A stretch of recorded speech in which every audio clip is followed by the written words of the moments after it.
In my previous life, the school beauty got angry because I went home with my childhood friend. She deliberately crossed the road in front of us, and just as she was about to be hit by a car, my childhood friend Lin Siqing pulled his hand away from mine and rushed over, intending to save her. I used all my strength to hug him from behind, preventing him from crossing the road as well. After the campus Belle was hit by a car, she was run over by another truck, crushing her lower leg, below the knee. It was almost reduced to a pulp, rushed to the hospital for emergency treatment. The only option was amputation. After waking up, the campus Belle was utterly devastated. One late night, she clung to the rooftop and chose to end her life. After attending her funeral, I, who had prevented the childhood friend from saving the campus Belle, became the enemy of the entire class. My childhood friend injured me in the abandoned classroom, shouting angrily, "I've never seen someone as selfish as you. How dare you stop me from saving Lori?" Classmates who were close to the school beauty during her lifetime came one by one to slap me and kick me with all their might. The verbal abuse and physical violence continued for over 5 hours. They locked me in the already abandoned classroom and left. For 5 whole days, no one discovered my whereabouts, and no one came back to save me. In the end, severely injured, I died of thirst and starvation there. When I opened my eyes again, I had returned to the moment my childhood friend rushed forward to save the school beauty. At 1001 hashtag, seeing the familiar surroundings and looking down at the clean, neat school uniform my mother had washed for me, my pupils uncontrollably contracted and trembled. I had been reborn. Why did she rush out? It's too dangerous. The familiar voice beside me belonged to my childhood friend Lin Siqing, who looked panicked. Soon, his muscles tensed up, and he lifted his leg, ready to dash across the street. It was the peak of rush hour, and the cars on the road flowed continuously like a river. This time, I didn't use all my strength to hold on to my childhood friend and keep him on the safe sidewalk. I just held my breath, pulled down my philtrum, and widened my eyes as if I were frightened. As Lin Siqing rushed out, I grabbed at the air, clenched my fist, and pretended to shout in anguish, "Siqing, danger, don't go." I wanted to stop him. Crossing the street is an extremely dangerous action to begin with, especially on such a busy road, right during the peak hours after school and work, but Lin Siqing obviously wouldn't take my words to heart. The school beauty before his eyes was more important than the noisy me by his side. With a determined look in his eyes, he quickly stepped over the roadside barrier without even glancing at me. Just beyond that was the turning point, and the distance to the section of the road where the accident occurred was only a short stretch. The irrational actions of the school beauty and the childhood friend caused the car closest to our side to brake suddenly, resulting in a collision with the vehicle behind. The closer to the other side, the slower the braking, making it impossible for the following car to control in time, causing it to be pushed forward by inertia. When the airbags in the driver's seat deployed, I remembered that in my previous life, 2 drivers were knocked unconscious right in their seats. Lori's momentary fit of anger made her completely unaware that the vehicles on the other side of the road, due to blind spots and inertia, would be unable to guard against someone suddenly rushing out, leading to an unavoidable tragic outcome, a lifelong regret. Lin Siqing's current thought was to quickly push our class's campus Belle, Luo Li, to the other side of the sidewalk. Lin Siqing, who pushed her, paused this time and took Luo Li's place, being hit by the vehicle, and the impact threw him onto the road. Luo Li happened to be close to the other side of the sidewalk this time. She fell to the ground, suffering only minor abrasions, and with all her strength, she frantically crawled toward a safe spot in terror. My childhood friend was knocked to the ground by the vehicle in front, which couldn't slow down in time and first ran over his hand.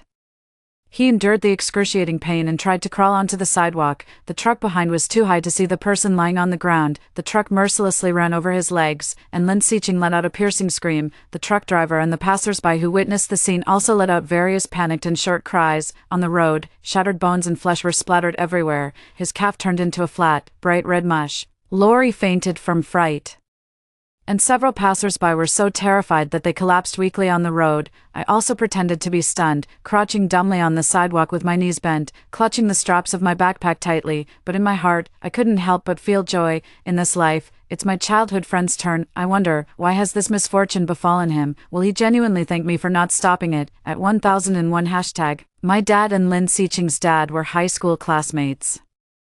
I never expected that after so many years, we would live in the same neighborhood and become neighbors who see each other all the time. As a result, our mothers became very close friends. Lin Siqing and I clearly never liked each other since childhood because of our clashing personalities, but we just got used to each other's presence. Since our parents were neighbors, we interacted a lot and were practically inseparable. In the eyes of adults, we were childhood sweethearts.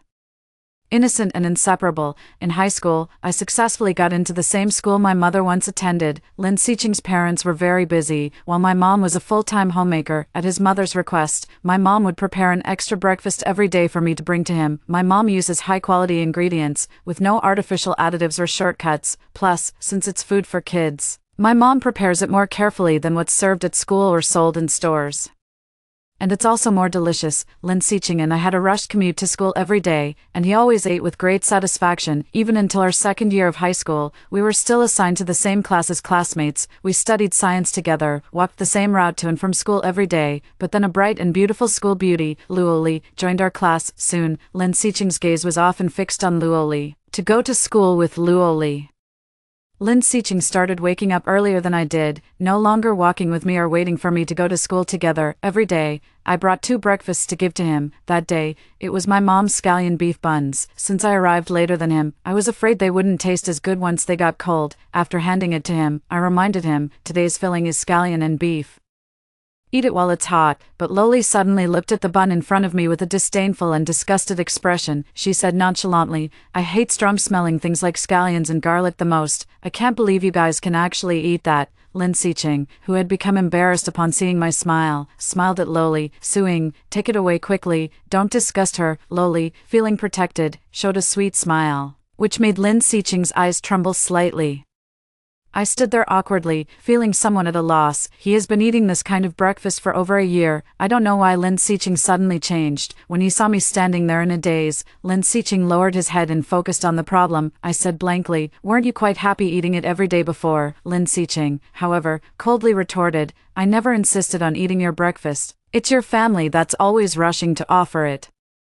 The passing classmates burst into mocking laughter, with Luo Li laughing so hard she trembled. I thought it might be the truth, but I still overheard him unconsciously complaining about hunger while clutching his stomach during the 3rd class. But after he rejected me, I ended up eating all 4 buns and felt uncomfortably full for several classes. Lin Siqing saw me mouth the words so stingy, and I went home and told my mom. After hearing the whole story, my mom still told me to deliver the food as usual, but she quietly adjusted the breakfast menu. However, Luo Li, the school beauty who sits at the desk in front of Lin Siqing, doesn't just avoid ginger, scallions, and garlic. From time to time, she would say, oh, I'm allergic to peanut butter, don't eat that kind of thing in front of me, you actually eat such greasy breakfasts, I can't even take a bite. Lori's dream is to become an actress.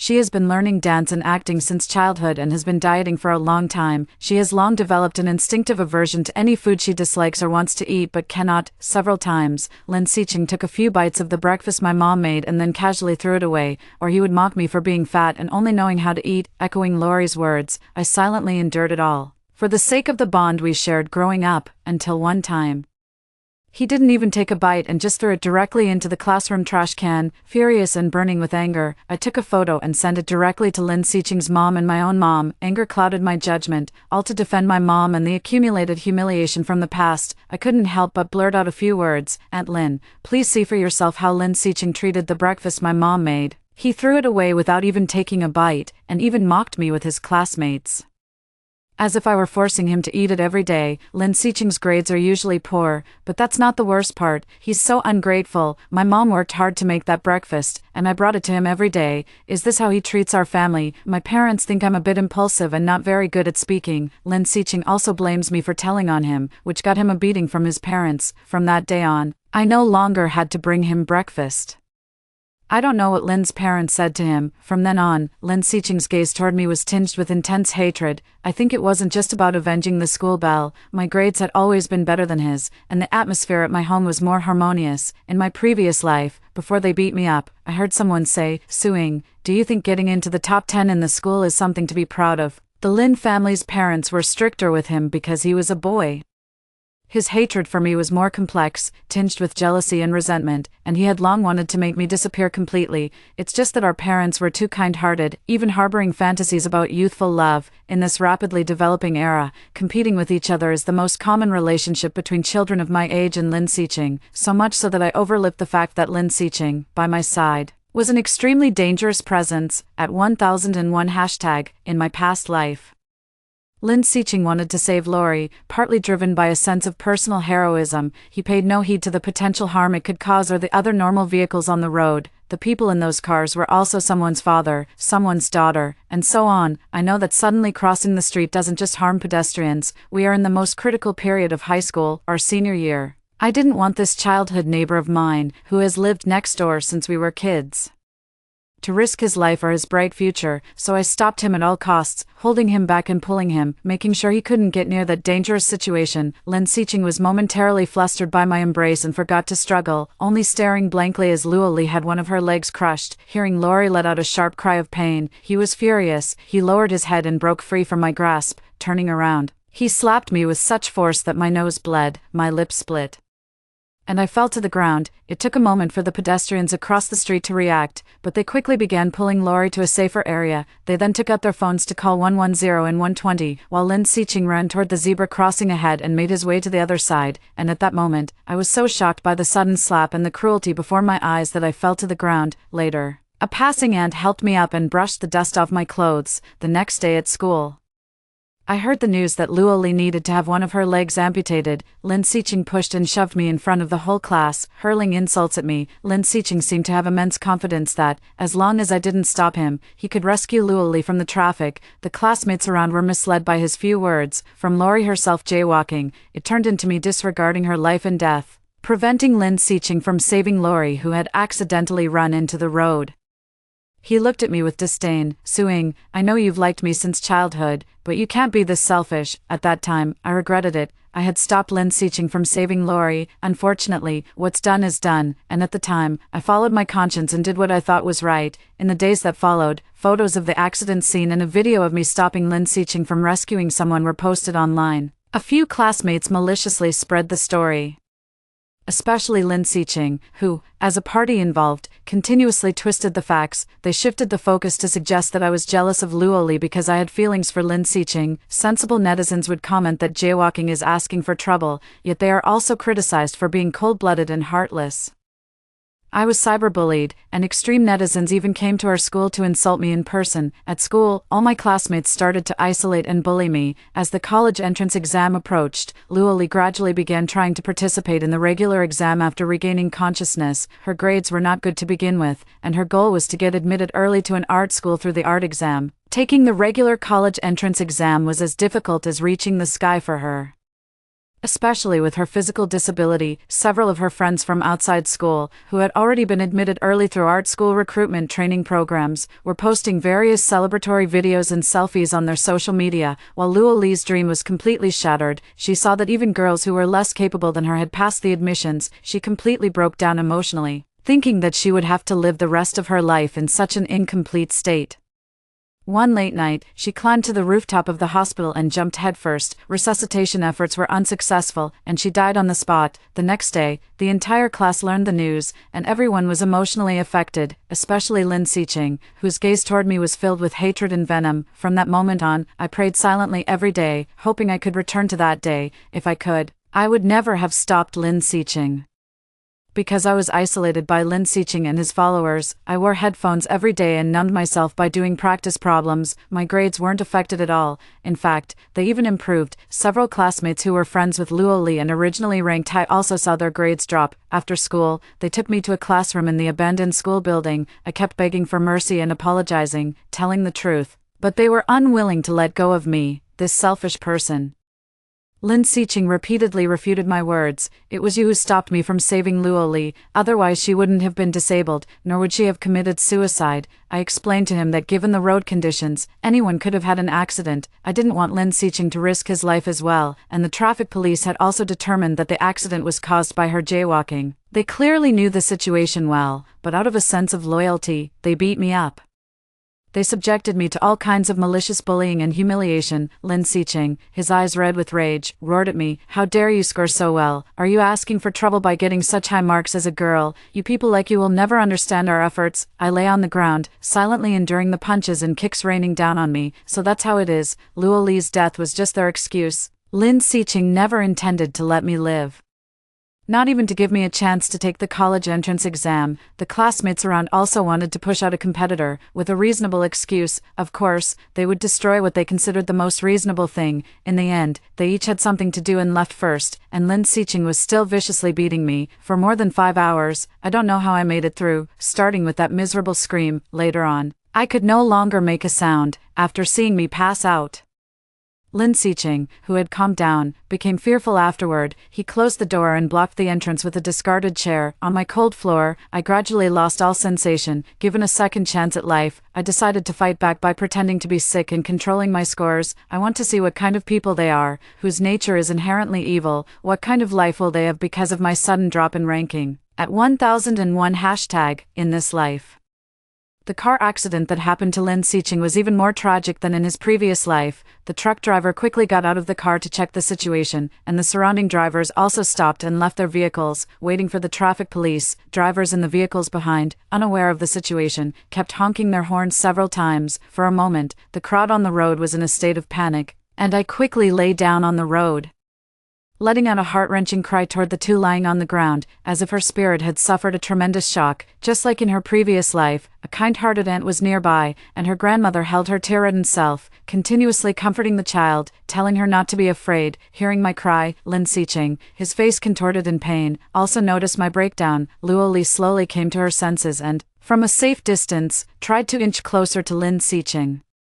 But her pale face was filled with unease as fear held her back. I screamed hysterically at them. "It's all because of you, Lori. Why did you have to cross the road like that? Do you know what Sicheng has sacrificed to save you? If something happens to Sicheng, what will his family do? He's the only son his parents have." "Fine, I'll never go home with Sicheng again. I'll stay far away from him for the rest of my life. Are you satisfied now?"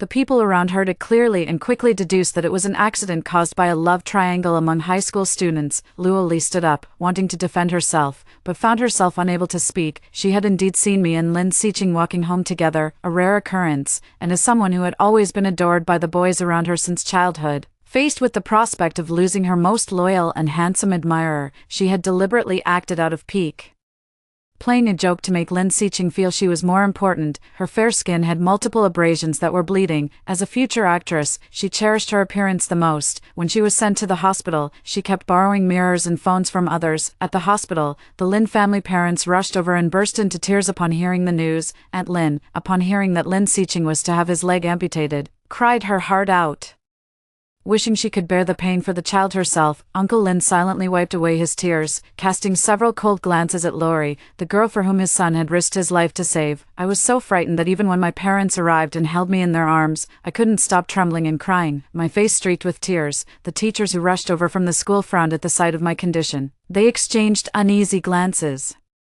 thinking that a promising student might very well be ruined like this. During the critical period of my senior year of high school, in my previous life, the homeroom teacher had once suggested that I study at home to avoid the mental trauma from witnessing a car accident, which could directly affect my grades. I repeatedly begged my parents and teachers with tears, promising them, before I was allowed to return to school. In reality, having witnessed Lori's tragic accident, I had to reduce my sleep and put in extra effort in private just to maintain my grades. Little did I expect that by staying at school, I would become the target of everyone's criticism and attacks. In the end, due to the jealousy and resentment of those around me, Lin Sicheng incited others to lead the abuse that resulted in my death. In this life, the teacher thought for a moment and suggested that I study at home. I silently shed tears and nodded. Beside me, my mother's eyes reddened as she smoothed the stray hairs on my forehead. "This child, you've never given us any reason to worry since you were little. This time, you must have been terrified." My father sighed. "Susu, don't be afraid. Mom and Dad will support you in studying at home." I held them tightly, repeating over and over, "I won't walk home with Lin Sicheng anymore. I'll stay far away from him." Luo Li was just being stubborn, and that's why they crossed the street together. "I'll definitely stay far away from Lin Sicheng from now on, and never get close to him again." My parents were terrified, and they gradually began to realize it. After this incident, I cannot be allowed to get close to the Lin family, especially Lin Sicheng, otherwise, it will have a significant impact on my mental state. The approval process will take 15 to 30 days, because it was a special circumstance. The homeroom teacher immediately approved my leave request. Remind me to complete the monthly report and conduct regular home visits at home. Also remind my parents to supervise my study progress and ensure I participate in the monthly exams and necessary mock tests at school. My parents took me to the psychiatric department at the hospital for a checkup before taking me to say goodbye to Lin's parents. Lin Siching was still undergoing emergency surgery, and his parents were sitting on chairs outside, overwhelmed with grief. Luoli looked bewildered as her parents shielded her and apologized on her behalf. Lin Siching had probably mentioned Luoli to the Lin family parents, which explained the confusion in her eyes. She couldn't quite understand the barely concealed resentment and coldness in the Lin family parents' eyes toward her. Even though her parents forced her to apologize and agreed to cover the surgery expenses, they were still so angry, faced with the Lin family parents' accusations of her reckless jaywalking, which had already earned her several lectures from traffic police, teachers, and her own parents. Lori was growing increasingly impatient, emotionally overwhelmed. She retorted, "He was the one who insisted on rushing into the street to save me. I never asked him to." They began to argue, and it took several attempts by the hospital nurses to calm them down. My parents, witnessing the tense confrontation and fearing it might upset me further, simply exchanged a brief greeting before hurriedly taking me home. At that moment, I secretly thought to myself, how ridiculous it would be if Lin Siching woke up and realized that the girl he admired didn't appreciate his efforts at all. How ridiculous would that be? At 1001 hashtag, perhaps her inner unease in the accident had an impact on her. Luoli cried many times and was urged by her parents and the Lin family to visit Lin Siching more often at the hospital. The trouser legs below his thighs lay flat on the hospital bed, and the arm in one sleeve was also empty. "Lori, are you crying for me?" After Lin Siching woke up, he saw Lori shedding tears like a beauty in front of him. His first words were to confirm his heroic feat with Lori, to make that foolish accident seem less pitiful, without paying any attention to the emotionally agitated Lin parents. Aunt Lin thought of the hurtful words Lori had said after arguing with their family. "You know her." "Stop it," Uncle Lin interrupted her. He didn't want his son to wake up and find out that he had saved someone who wasn't genuinely grateful. Lori's injuries were actually not severe, mostly scrapes and a sprained ankle. What she needed more was to calm the fear from witnessing the car accident up close. After the accident, just like in her previous life, due to Luoli's beauty, the incident quickly spread online. The official news blurred her face, but many passers-by had taken on-site photos and directly posted them on Zia Hongshu and Weibo. Her parents, to make her appear pitiful, stayed for over 2 weeks as if she were a severely injured patient from the car crash. During this time, influencer companies had already come to negotiate, planning to take a sensational and dramatic route. Lori is an art student, and it's likely that when she recovers from her injuries and goes to the on-site admissions, she will attract a lot of camera attention and media coverage. Lin Siching, who had just woken up from the car accident, was unaware of this. He was still immersed in the feeling of having saved the school beauty. Lin Siching had some unrealistic fantasies, thinking that Lori might offer herself to him in marriage, devoting her life to repaying him. He quickly spoke up, "Dad, Mom, don't blame Lori. I wanted to save her myself." After speaking to his parents, Lin Siching turned to Luoli,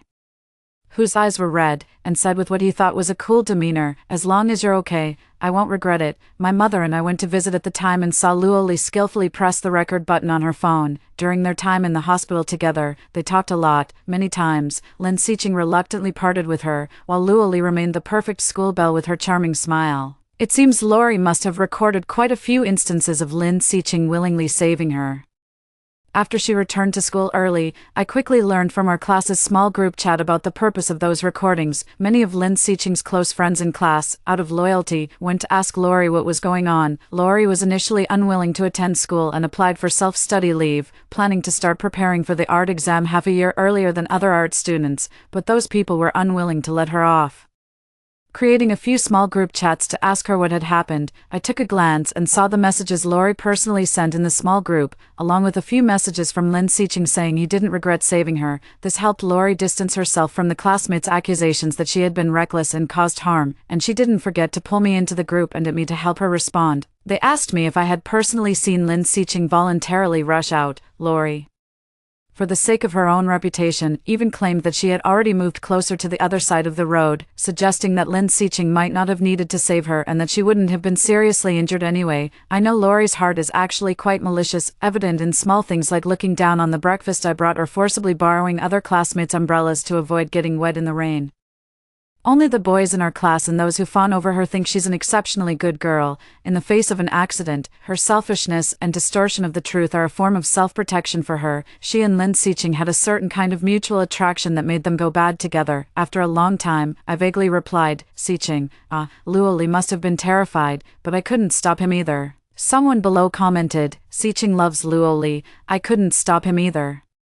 It was as childish as elementary school students, with several people copying and pasting the same reply. My mother patted me on the shoulder. Studying at home isn't the same as being in a school environment, so you need to be highly self-disciplined. From that day on, I reduced the time I spent on my phone and focused more on studying. It's just that the Lin family lives next door to us. And some things about Lin Siqing after his car accident.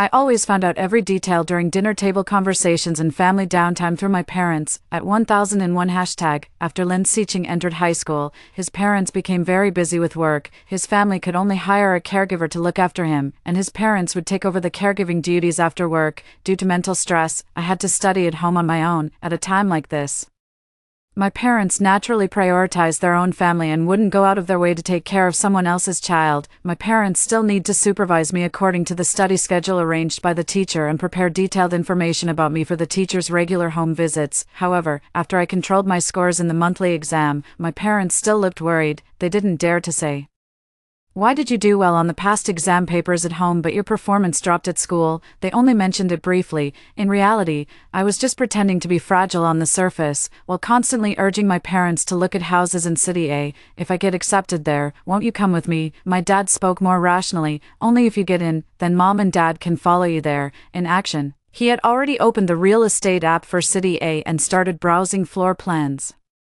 My mom was completely biased toward me. "It doesn't matter where Susu gets in, Mom and Dad will follow you wherever you go." Thinking about the tragic way I died in my previous life, I can't even imagine how devastated my parents must have been when they discovered I had been abused to death. Lin Siqing and his group will face legal consequences after my death, but since I've been reborn, I want him to personally experience the pain of not intervening to prevent the tragedy that might have befallen me. Even though our two families have drifted apart due to the grief from the accident, one day, the caregiver had something urgent at home and needed to take a half-day leave on short notice. My mom received a very long phone call from Aunt Lin, begging her to take care of Lin Siqing for half a day. Back in our second year of high school, Lin Siqing lost my mom's breakfast, which led to a big argument between our family and the Lins. Aunt Lin wouldn't have come to trouble my mom unless it was absolutely necessary. When my mom was telling me about this, she was being very careful, afraid that mentioning Lin Siqing would upset me. I pretended to be pitiful and scared. "Mom, come back early. I won't go over there." It really made my mom feel sorry for me, although she sympathized with the neighbor's child's situation. My monthly exam results had dropped significantly. Taking exams at home in a familiar environment was fine. But as soon as I got to school, I underperformed, which made them somewhat resent Lin Siqing. It just so happened that not long after my mom arrived, she ran into Lori. It turned out Lin Siqing had also invited Lori. Upon asking, my mom could guess that Auntie Lin was following Lin Siqing's request. Lori was called first, but after being put off for over an hour without knowing if she would come, my mom was then called. Lori was called over last minute from her art exam training class.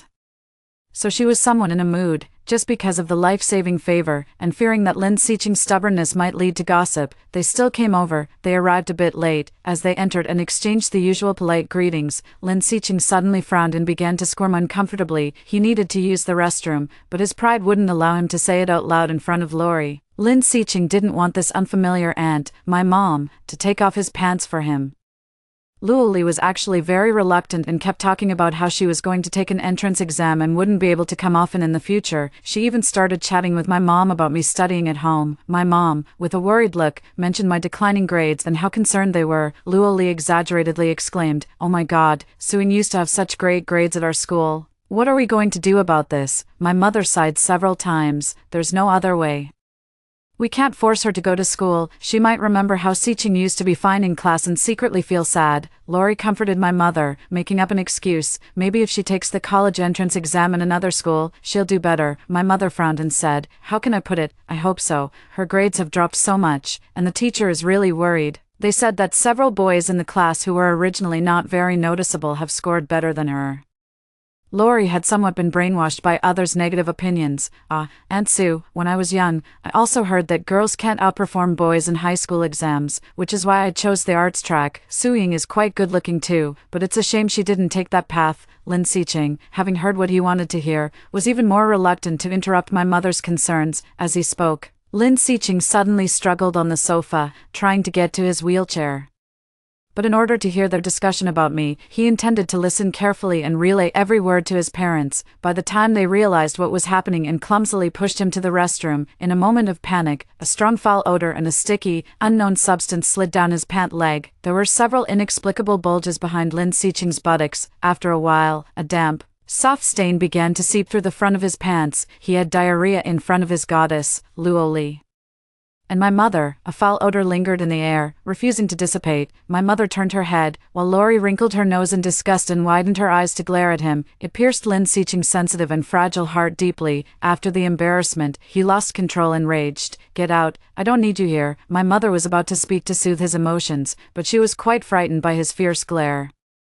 Luo Li couldn't hide the disgust on her face. At that moment, my mother, with her kind face, seemed much more approachable than the furious and agitated Lin Siqing. After pulling my mother out, she said at the doorway, "Auntie, just ignore him. There's no reward for good intentions. Let's go." After Luo Li and my mother left, angry roars and the sound of things being smashed could be heard from inside the Lin family's house. After this incident, Aunt Lin was even more reluctant to invite my mother over. At 1001 hashtag, Lori was going to another city to take an early offline entrance exam. Unlike her short-lived life in her previous existence, she was posting various beautiful photos on her social media. In this life, she got involved with an internet celebrity company earlier, and every so often, professional 9-grid photos were released online. During her live stream, that accident also earned her a lot of sympathetic donations. In the frame, she was smiling brightly, her exquisite makeup enhancing her beauty, as if the tragedy of that day's car crash had nothing to do with her. The Lin parents next door couldn't control Lin Siqing. His right hand was injured, so he had to take the exam with his unskilled left hand. His grades dropped drastically,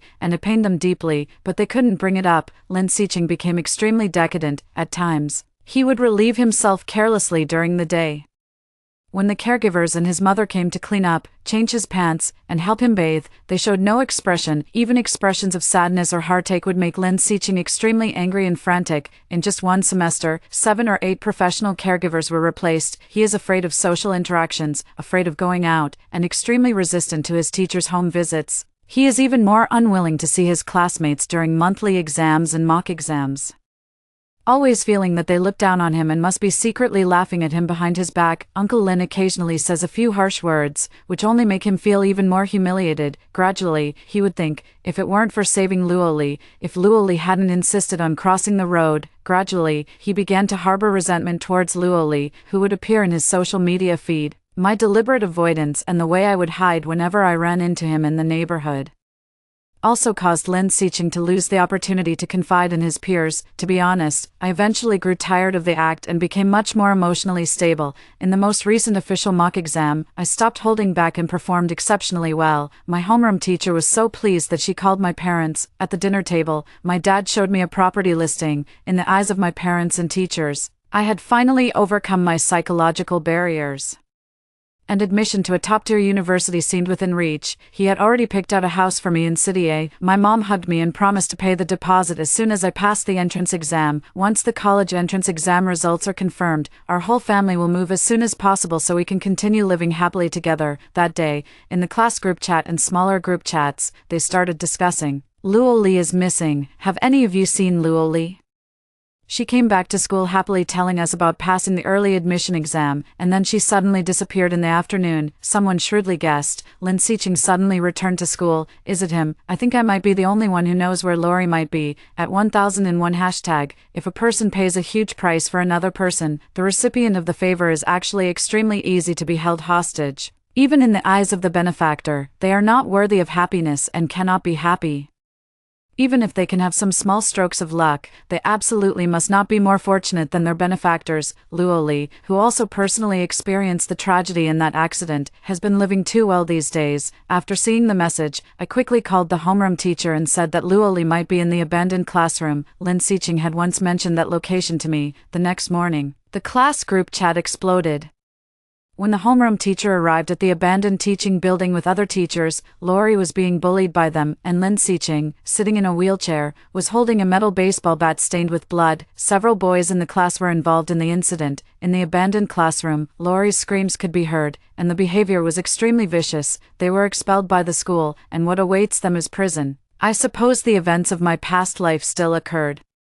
But this time I did not die, and Lori was rescued earlier, saving a life. I have completely moved past the incident that truly left a shadow on me in my previous life. After the college entrance exam ended, some media and netizens occasionally recognized me and even wanted to interview me. But I was just someone whose grades dropped and emotions became unstable after being frightened by a neighbor's child who was severely injured in a car accident. An ordinary child who suddenly performed exceptionally well in the college entrance exam, got into their dream prestigious university, realized their dream, and prepared to move with their parents to a big city. That's all. The end. That's all for the first story. Don't go away. The next story is even more exciting. In my previous life, my husband faked his death to trick me into drinking poison to die for love. I was sent to the ICU but couldn't be saved. While he just had his stomach pumped and was full of life again, at the funeral, he wept bitterly before my grave. Wife, why won't you let me go with you? Why did you replace my medicine with cough syrup? Everyone comforted him, praising him as a rare good man in this world, yet the very next day, he was entwined in passionate lovemaking with his mistress on the same bed we had shared for 3 years. My husband whispered tenderly, "Darling, that woman is dead. And we can finally be together openly. The fortune she left behind is enough for us to enjoy for a lifetime." When I opened my eyes again, I went back to the day my husband tricked me into drinking poison. Wife, I've tried my best. I can't stay with you any longer, but I'm so unwilling. I can't bear to leave you. Seeing you in such pain every day truly breaks my heart. I know you can't bear to part with me either. My husband grabbed my hand and kissed the back of it tenderly. "Darling, come with me, let's continue being husband and wife on the road to the underworld." All right. His familiar gentle words struck like a sudden alarm bell, instantly snapping me out of my dazed state. I clenched my lower lip tightly, scanning my surroundings. On the nightstand, 2 glasses of dark red liquid stunned my eyes painfully. I took 2 deep breaths. Only then did I have no choice but to accept the absurd reality that I had actually been reborn. In my previous life, my husband was diagnosed with mid to late stage liver cancer, and the prognosis was extremely grim. Upon learning of my husband's illness, I cried my heart out, my spirit tormented, and I fell into severe depression. Under the dual blows of PUA and depression before my husband's passing, in a daze, I picked up the poison before me and drank it all in one gulp. Wanted to follow her husband Jian Yin to the grave, but then the poison took effect, and I was in unbearable agony. Yet he shed his feeble, sickly pretense, pouring himself a glass of red wine to celebrate, mocking me heartlessly for being as foolish as a pig. 6 months had passed, and I hadn't even noticed he was faking his illness. Wait until I'm foaming at the mouth, my pupils dilated. Only then does he theatrically call an ambulance for me, in the ICU, after enduring the torment of every possible resuscitation method. I still succumbed to death, yet he merely had his stomach pumped and walked away unscathed. The day after my burial, he was passionately entangled with his lover on the very bed we had shared for 3 years. He whispered tenderly, "Darling, that woman we you is dead. We can finally be together openly. The fortune she left behind is enough for us to enjoy for a lifetime." The painful memories nearly drowned my reason. I dug my nails into my palms until they bled crimson, just to restrain the impulse to tear him limb from limb, just angrily glared at the emaciated Jian Yin before her. Yet he kept staring straight at those 2 glasses of dark red liquid and continued, "My dear, do you still remember when we drank the ceremonial wine at our wedding? Drink it, and we can be husband and wife for eternity in the underworld, given a second chance at life. How could I let myself be fooled and deceived by you again?" I swore silently to myself, "In my past life, you faked your death to trick me into dying for love. This lifetime, I'll make your fake death come true." Jian Yin frowned slightly when he saw that I hadn't responded for a while. Putting on an act of infatuation and pity, he continued his emotional manipulation. "Darling, don't you want to share the same quilt in life and the same grave in death? Like hell I want to die with you." I was seething with hatred inside, wishing I could immediately pry open his mouth and pour the poison down his throat, yet on the surface, I pretended to be in unbearable agony. Life is like a play, who doesn't have some acting skills? I sat on the edge of the bed, suppressing my nausea as I clasped his hand in return. Of course I remember, our wedding day was the happiest moment of my life. With that, I turned and picked up the poison wine that was originally meant for me, handing it to him instead. In one smooth motion, I pushed his glass across to the opposite side. "Husband, whether you live or die, I will stay by your side, never leaving nor abandoning you."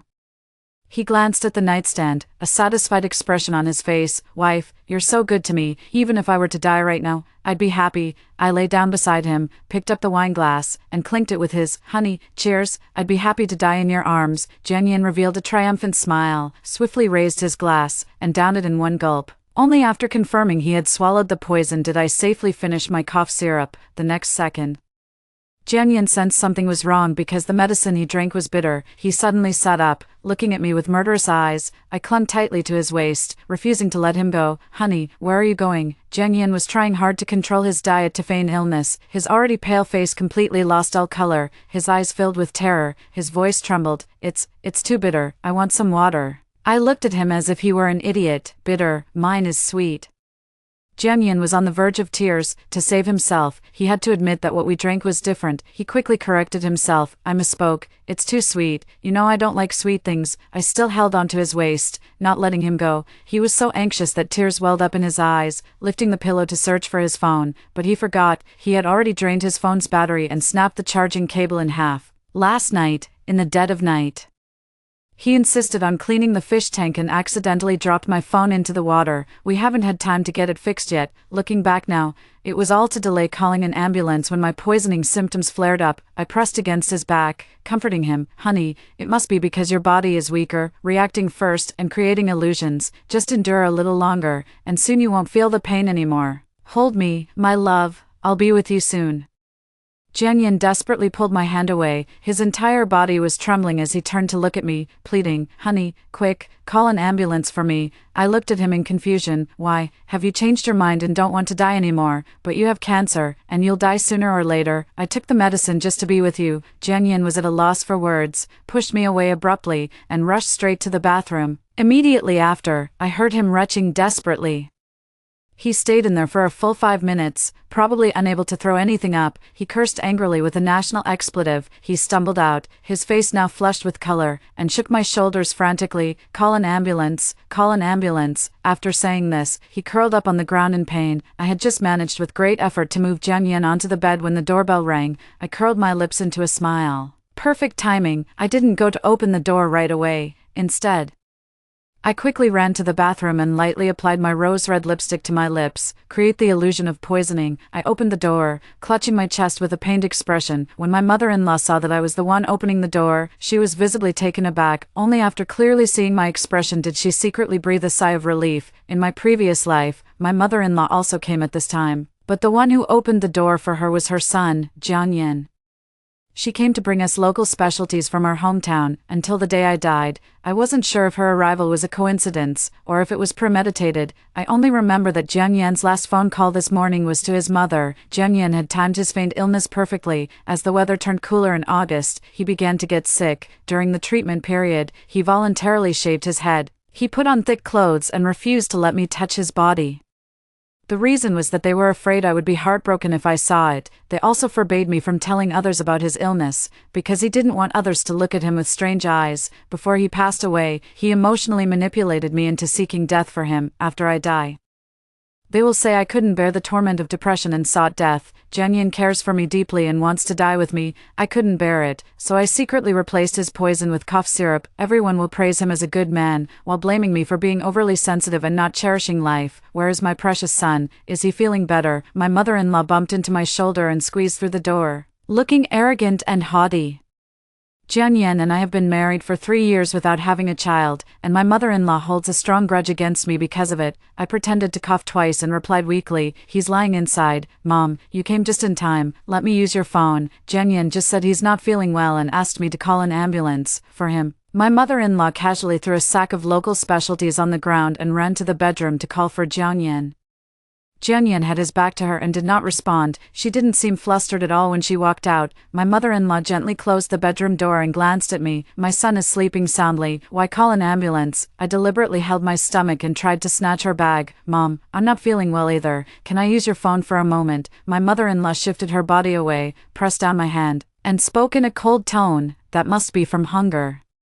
I brought Yan's favorite air-dried cured meat. Take a piece out and stew it for him at noon. Mom, I really don't feel well. My mother-in-law acted as if she hadn't heard, just sat on the sofa scrolling through short videos on her phone. Her attitude made me suspect that she was aware of Jian Yan's plan to fake his death. At the time, I naively thought she had actually come to visit us. I clutched my stomach and ran to the bathroom, shouting as I went, "Mom, my stomach hurts.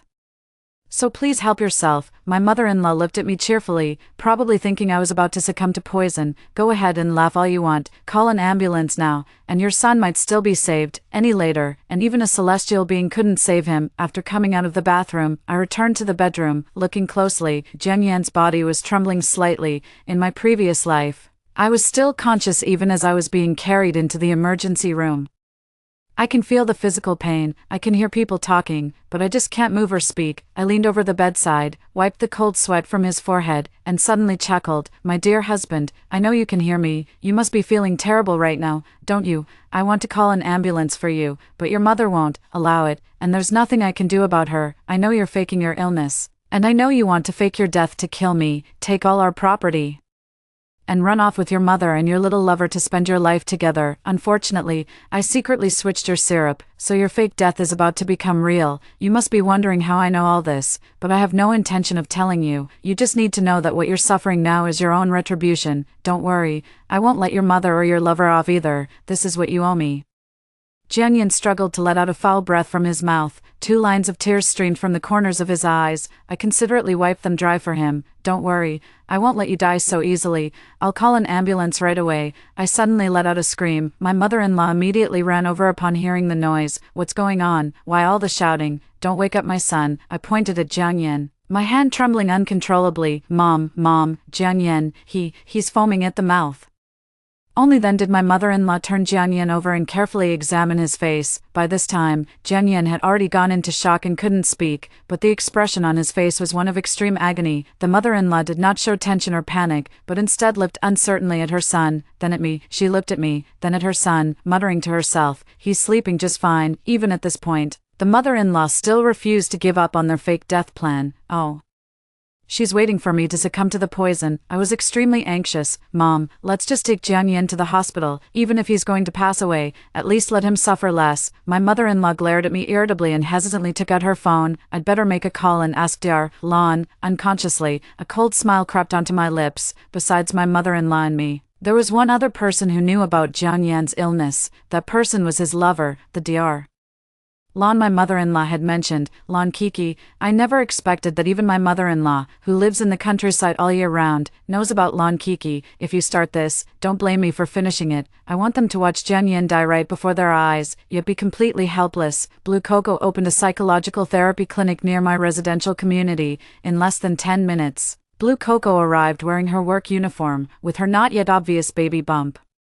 Jian Yan always believed that the child she was carrying was his, yet after 3 years of marriage, I haven't shown any signs of pregnancy. That is the main reason why Jian Yan pretended to be ill to trick me into dying for love. She looked at me, her brows tightly furrowed. She rushed into the bedroom with practiced haste and panic. The next second, she froze upon seeing Jian Yan's dark purple complexion, with one hand clutching her stomach and the other supporting herself on the edge of the bed. She slowly slid down to sit in front of it. She kept shaking Jian Yan, her eyes bloodshot. "How could this happen? How could this happen? Call an ambulance quickly, Jian Yan, he's been poisoned." Watching Lan Kiki flusteredly performing simple first aid on Jian Yan, only then did the mother-in-law panic. Her mouth was open, but she couldn't make a sound. She was completely terrified, the color draining from her face in an instant. I looked at them in confusion, but I drank it too. Why am I fine?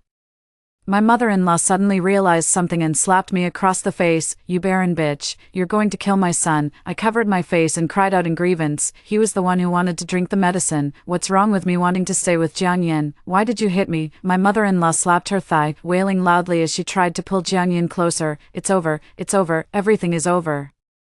I snatched the phone she had been desperately protecting and called an ambulance, but deep down, I knew it was already too late. Jian Yan, he couldn't be saved. "My son, you must not let anything happen to you." The ambulance rushed Jian Yan to the ICU for emergency treatment. Just like in my previous life, every available resuscitation method and medical device was used.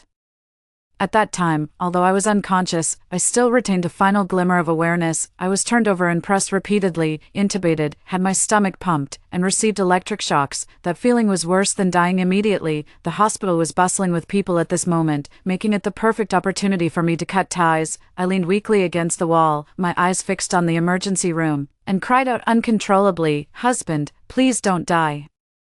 You asked me to die with you, so why did you replace my poison with cough syrup? If I had known you would do this, I would never have agreed to die with you, even if you are sick and don't have many days left. As long as you live, you are my spiritual support. If you leave like this, how am I supposed to go on living?" I cried my heart out, utterly heartbroken. In a place like the hospital, where life and death partings happen at any moment, it's easiest for people to empathize.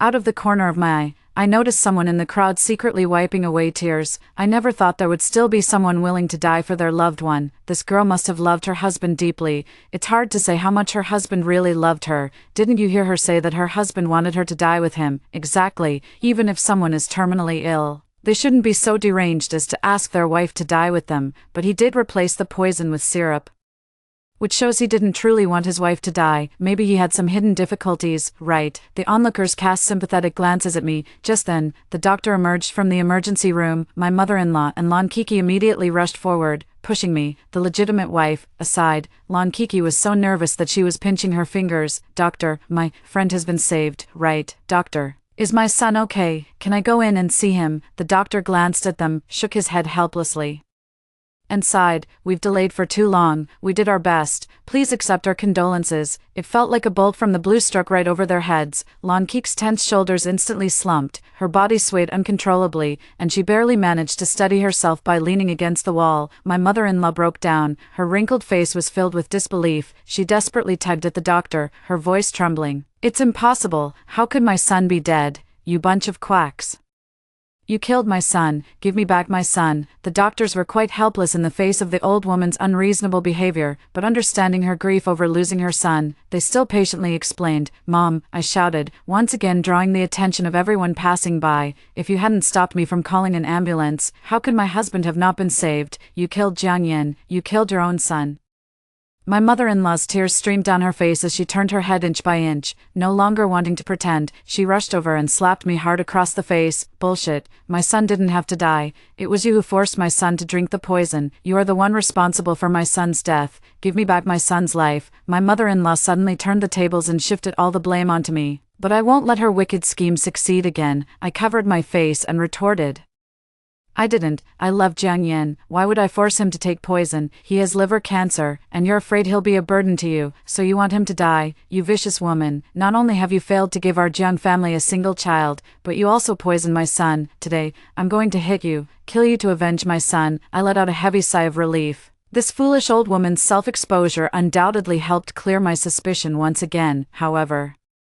More and more onlookers were left bewildered. "No way, this twist is just too shocking. That's murder then." I actually felt sorry for this girl just a moment ago. There is no filial son by the bedside of a long-term illness. Taking care of a patient is truly exhausting, and I understand that deeply, but it doesn't justify poisoning someone. It's hard to judge. Human hearts are unpredictable. I really don't know who is telling the truth and who is lying. Before I could even open my mouth to question them, the doctor froze first, furrowing his brow seriously. "You must have made a mistake. The deceased did not have liver cancer. Apart from organ failure caused by poisoning, all bodily functions were healthy." I grabbed the doctor and wouldn't let go. "What? My husband didn't have liver cancer. He's been sick for half a year, getting chemotherapy at the hospital every month. Look, here's his diagnosis report." I took out the diagnosis report from my bag that showed Jiang Yin had liver cancer. The doctor glanced at it and his expression immediately changed. "Nonsense. This piece of paper doesn't even have a hospital stamp. What kind of diagnosis report is this?" I was completely stunned. "Mom, did you know that Jiang Yin was faking his illness? Why did he pretend to be sick to trick me into dying with him? I saw his cup of medicine was too full this morning, and I felt sorry for all the suffering he had endured over the past 6 months, so I insisted on taking his cup. If we hadn't swapped, then, no, isn't it me who's going to die?" The mother-in-law, lost in her grief, turned a deaf ear and sat directly on the ground, murmuring in a daze, "That's not how it is. Xiaoyan told me that no matter what happens, I shouldn't interfere. He has his own arrangements." I thought he was faking it. The situation took another turn. The onlookers were completely shocked. Can someone please explain what this ridiculous plot is all about? Her husband wasn't sick, yet he was poisoned. It must have been someone who poisoned him, and we can't just take her word for it. But have you considered, if her husband was perfectly fine, why would he pretend to be sick, and with incurable liver cancer, how else could he end it, without dying? Is it possible that her husband had some purpose in mind, wanting to fake his own death? Mother-in-law and Lon Kiki could no longer keep it hidden, so they suppressed their grief and dispersed the crowd. At that moment, Jiang Yan's body was also wheeled out. Mother-in-law held Jiang Yan and wept with heart-wrenching sobs. I looked at the rigid body beneath the white sheet and finally let out a sigh of relief. It was as if the suffering she had endured because of him in her previous life had suddenly lessened. Seeing her in such agony, the onlookers dispersed, no longer wanting to watch. My mother-in-law told me to get lost and forbade me from accompanying them to the crematorium. Not that I had any interest in collecting the remains of that scumbag anyway, but thinking about what might happen later, I had to watch him burn to ashes to be completely at ease. I stubbornly followed them onto the car heading to the crematorium. Only after seeing Jiang Yan being pushed into the incinerator did I leave quietly with peace of mind. When I got home, I first packed up Jiang Yan's belongings and threw them all into the trash bin downstairs. Then, I transferred all the savings from our joint account to my parents under the guise of alimony. Jiang Yan refused to divorce me and instead chose to fake his death, tricking me into committing suicide for love just to harm me. Isn't it just because he wants to take all my assets for himself? Since he is unkind, don't blame me for being unjust. I run a beauty salon with an annual net income of several million. In the 6 months since Jiang Yan fell ill, he has taken at least 200,000 from me every month for medical expenses. Whenever he wanted to try folk remedies or special medications, I would give him hundreds of thousands or even millions, but he never let me accompany him to the doctor. Afraid that I would hear bad news and become too heartbroken. Since he wasn't sick, this money must have been transferred away by him. Ever since he fell ill, I became deeply depressed. The thought of a future without him made me burst into tears uncontrollably. I loved him so much that I was willing to give up my right to become a mother for him. He never knew that I hadn't been pregnant for 3 years, and it wasn't because of me. It was because he had oligospermia, to protect his pride. I kept the real reason hidden. I just comforted him by saying the right time hadn't come yet. In just 2 months, I had tormented myself into depression. I also lost the heart to run the beauty salon, and for half a year, it was basically in a state of loss every month. I never expected that the person I loved so deeply would betray me, fool around with other women, and even have a child with them. I knew that after Jiang Yan's death, my mother-in-law and Lon Kiki would never let it go. I asked a friend to introduce me to a particularly skilled lawyer for the lawsuit. I aim to ensure that my mother-in-law and Lon Kiki can't gain any advantage from me. The 3 million Jiang Yan swindled from me must also be recovered. Everything is ready except for the east wind. This time, it's my turn to pour myself a glass of red wine to celebrate. My gaze wanders, scanning the surroundings. Jiang Yan, oh Jiang Yan, are you like me, unwilling to accept fate, with your soul returning?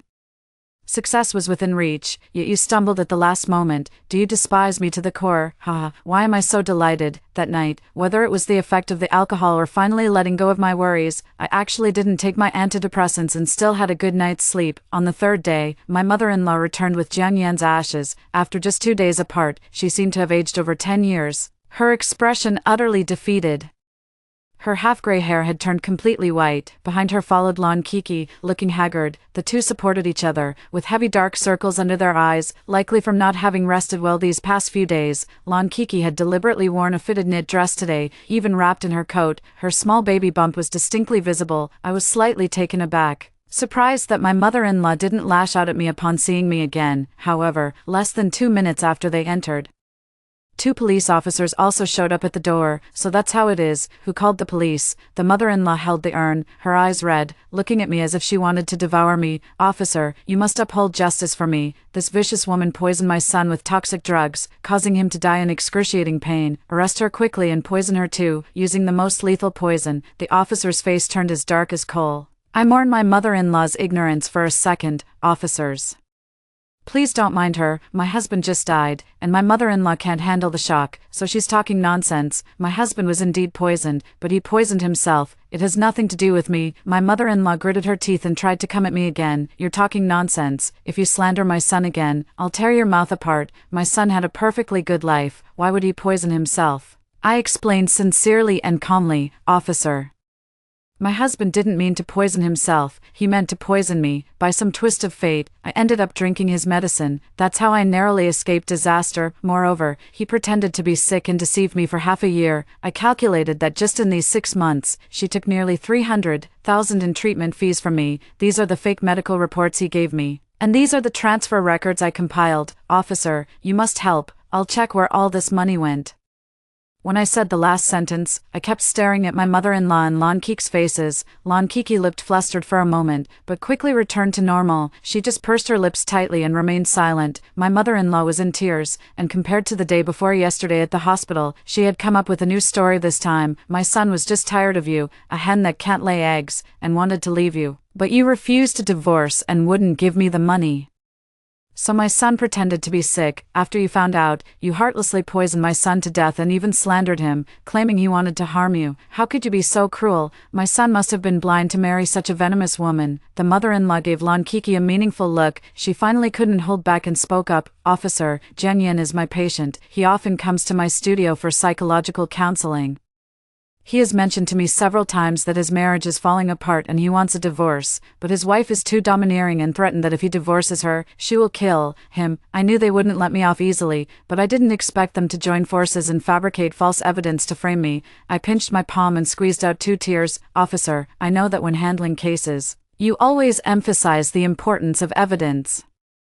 I can't prove that my husband faked his illness and death to trick me into committing suicide, intending to kill me, but they also have no evidence to prove that I poisoned Jiang Yen. So, as long as it can be proven that the bottle of poison was bought by my husband, I can be cleared of suspicion. The police officer nodded. As long as it could be proven that the poison was purchased by Jiang Yen and successfully received, my innocence could be established. The problem is, Jiang Yan's phone is missing. I searched every corner of the house but still couldn't find Jiang Yan's phone. However, my proposal deeply intimidated the person who hid the phone. The police officer said that if this case is not Jiang Yan's suicide by poisoning, it involves criminal facts, and we need to go to the police station to give statements. Record. They thought that by colluding in private and calling the police, they could convict me. I never expected to end up shooting myself in the foot. Now that you admit Jiang Yan committed suicide by taking poison, you have just committed the crime of slandering me. If you don't admit it, and we eventually find Jiang Yan's phone and discover that he indeed purchased and used the poison privately, coupled with his previous act of feigning illness to extort money, there is suspicion that he intended to harm me. Both of their faces turned pale.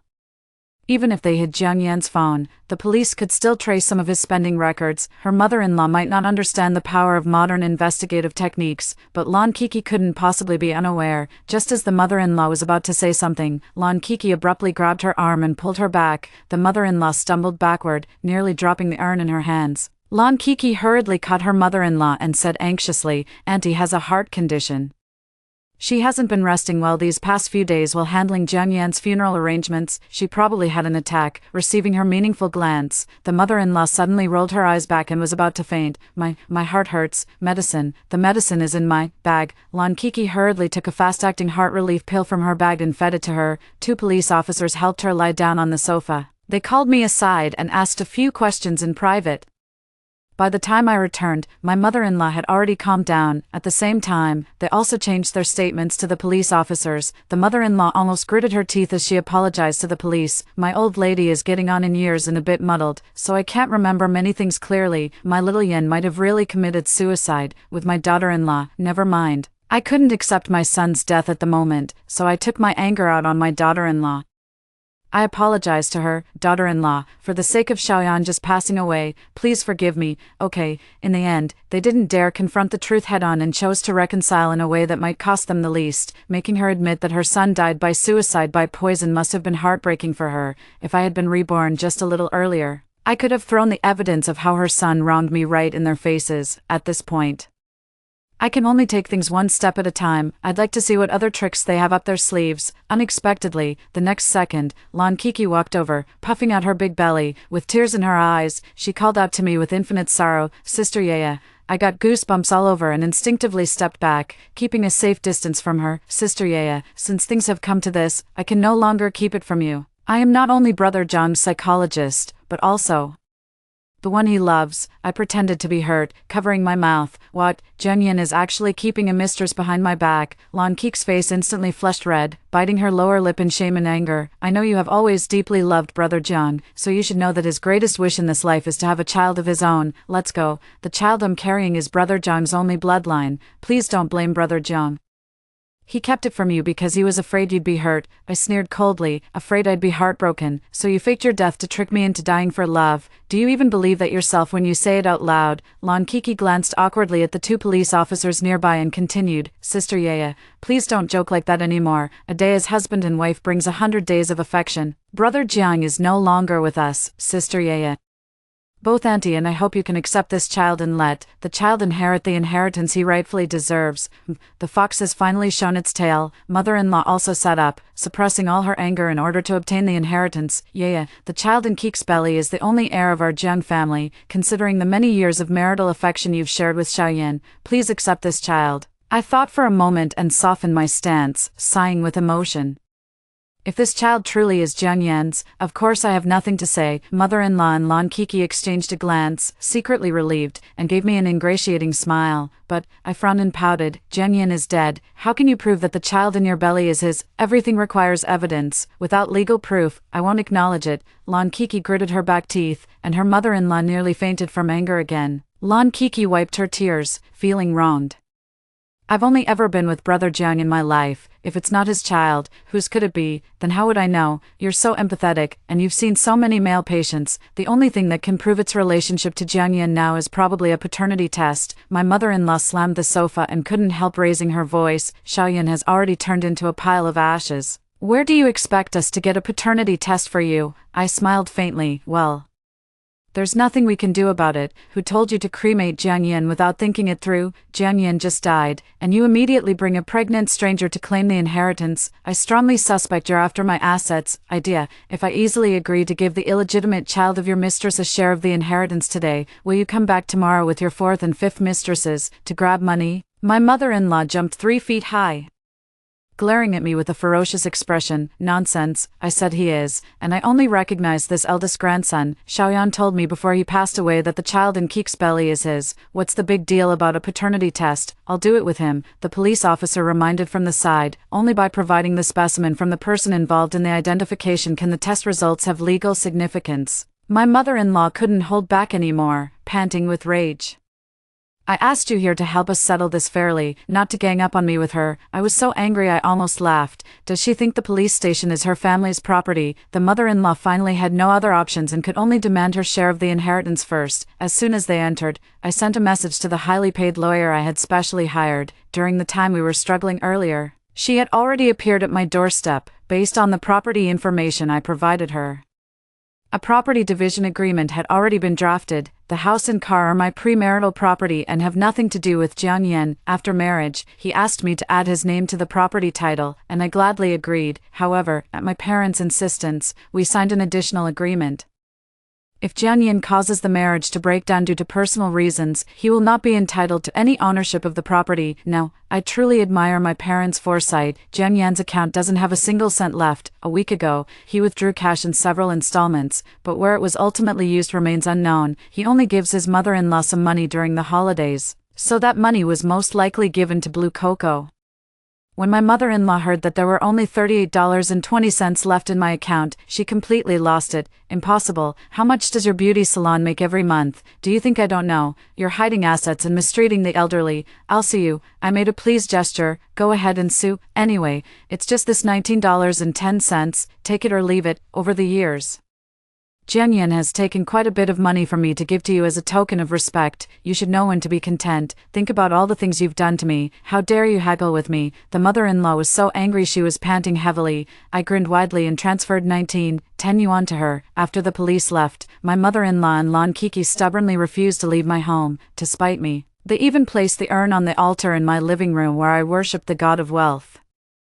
They declared they would hold Jiang Yan's 7th-day memorial ceremony at my house, claiming it was the only way for him to rest in peace. I have to give my mother-in-law 20,000 yuan in alimony every month. If I don't give it to her, she'll just stay at my house forever. I've already died once. Why should I be afraid of her demons and monsters? I grabbed the urn and rushed to the bathroom, daring to block my path to the god of wealth. Go be the scrap in the septic tank today.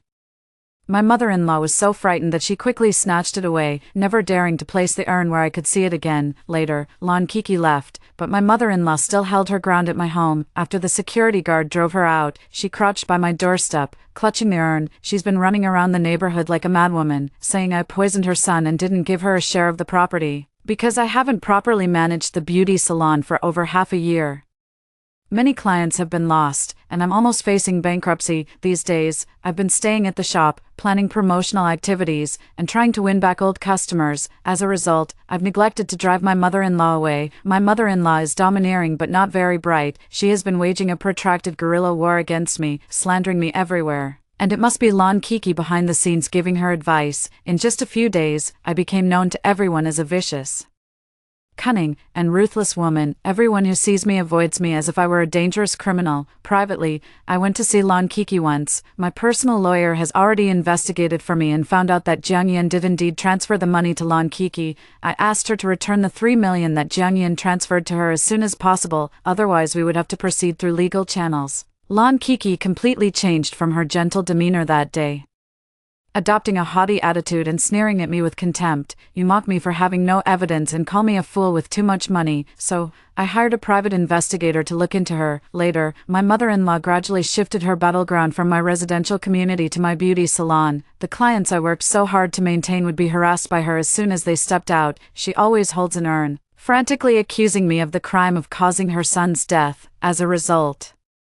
the client I had just won back completely severed ties with me and demanded a refund. The employees were so frightened that they grabbed their buckets and ran. Just when I couldn't take it anymore, I received several photos from a private detective. When I threw the photos of Lon Kiki having a secret rendezvous and being intimate with another man to my mother-in-law, she still refused to believe it. Later, I showed her Jiang Yan's report indicating oligospermia.